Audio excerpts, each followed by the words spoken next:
প্রিয় নেতা বিএনপির অন্যতম ভাইস চেয়ারম্যান হাসপাতালের সভাপতি সংগ্রামী নেতা জনাব ডক্টর হাসানুজ্জামান জীবন, তিনি কিছুক্ষণ মধ্যে উপস্থিত হবেন।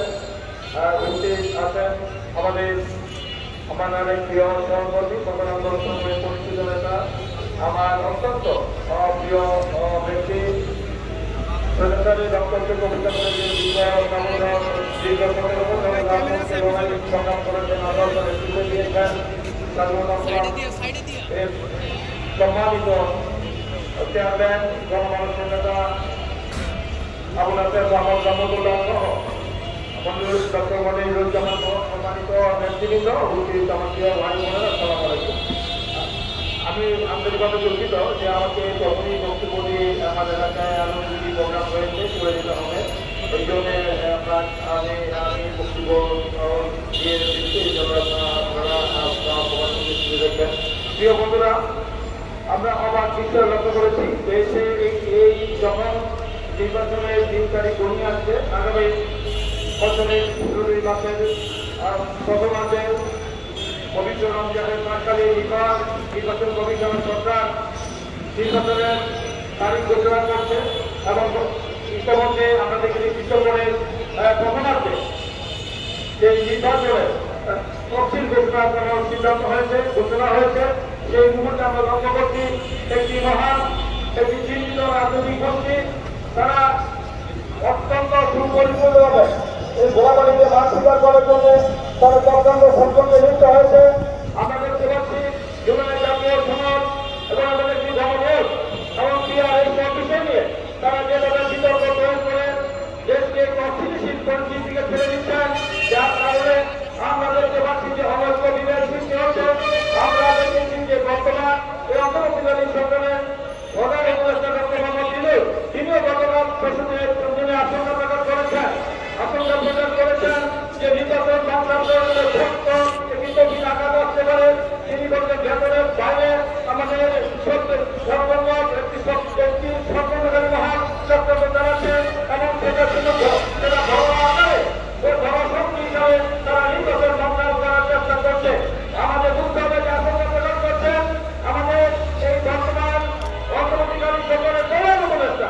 তার মানে বুঝতে হবে দেশের বাইরে ভিতরে যে চক্রান্ত হচ্ছে যে ছোট ছোট চক্রান্ত চক্রান্ত এই ধর্মানুষ্ঠান যে প্রতিবাদ বিরোধী একটি আবাদ একটি অবৈধ সরকারের বিরুদ্ধে একটি ফেডারেলি সরকারের বিরুদ্ধে একটি মাফিয়া সরকারের বিরুদ্ধে একটি জালিয়া সরকারের বিরুদ্ধে পুলিশ সরকারের বিরুদ্ধে একটি জালিম সরকারের বিরুদ্ধে এই দেশের লক্ষ মানুষ আমরা লড়াই সংগ্রাম করেছি। হাজার শহীদের রক্তের বিনিময়ে আমরা যে ঐতিহাসিক গত বছরের 2025 জুলাই অগাস্টের ঐতিহাসিক ছাত্র প্রকাশের মধ্য দিয়ে আমরা একটি মুক্ত বাংলাদেশ পেয়েছি, আমরা একটি নতুন বাংলাদেশ পেয়েছি যেখানে গণতন্ত্র অভিযাত্রা শুরু হয়েছে। মানুষের এই দেশের লক্ষ মানুষের যে আশা আকাঙ্ক্ষা যে পরিবার আগামী একটি গণতান্ত্রিক সরকার জনগণের সরকার প্রতিষ্ঠা হবে।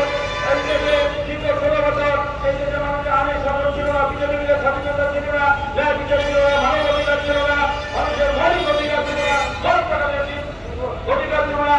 খুন, ঘোর, মামলা, হামলা, লুটপাট, দেশকে দলীয়করণ করা হয়েছিল, রাষ্ট্রীয় পরিচয়কে দলীয়করণ করা হয়েছিল।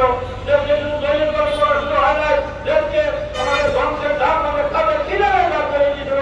এই দেশে সরকারি বুনিয়াদ দেওয়া দরকার। তার বিরুদ্ধে এই দেশের মানুষ ঐক্যবদ্ধ হবে, সকল শ্রেণী পেশার মানুষ লড়াই সংগ্রাম করে আজকে মুক্ত হয়েছি। সেই মুক্ত 1 বছর বর্তমান যেতে রাজনীতি যখন নির্বাচনের দিন বেরিয়ে আছে, মানুষের ভোটাধিকার যে প্রতিষ্ঠার জন্য যে দীর্ঘ 16 বছর মানুষের তাদের ভোটাধিকার থেকে বঞ্চিত ছিল, একটি গণতান্ত্রিক সরকারের মানুষের প্রত্যাশা আগামী দিনে যে নির্বাচনের মধ্য দিয়ে তাদের ভোটাধিকারের মধ্য দিয়ে জনগণের সরকার বাংলাদেশ তাদের পছন্দের প্রার্থীকে নির্বাচিত করে একটি সামনে সংসদ নির্বাচন করবে। সেই নির্বাচন আজকে দেখতে পাচ্ছি যে অনেক সেটা দিকে যাচ্ছে। এই দেশের মানুষ আশঙ্কার মধ্যে রয়েছে।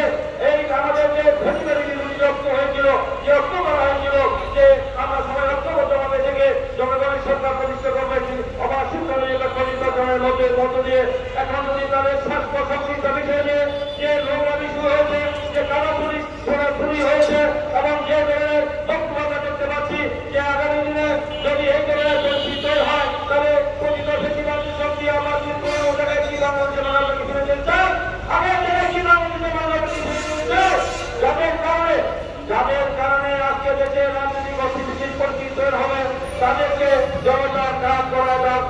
চালাতে হবে। জনগণ তাদেরকে ক্ষমা করবে না।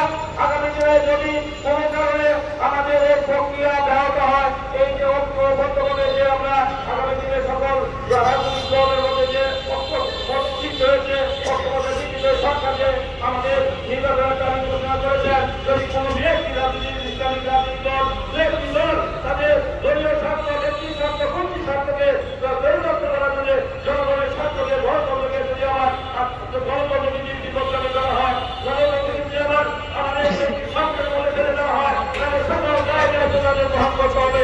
এই দেশের মানুষ যেমন সাধারণ আবার প্রধান জাতীয় শব্দ তার প্রমাণ করেছে এই জুলাই অবস্থানের খবর দিয়ে তাই আমি মনে করি আছে তারা বন্ধ করে আপনারা একে অপরের বিরুদ্ধে অযৌক্তিক এবং অযৌক্তিক দাবি উত্থাপন করে আপনারা এই দেশের মানুষকে নির্বাচন, এই নির্বাচনকে সামনে রেখে আপনারা যে অনিশ্চিত ইস্যু করে গোলাবাড়িতে মাছ শিকার করার জন্য এই গ্রহণ করছেন। আবার জাতীয় আমাদের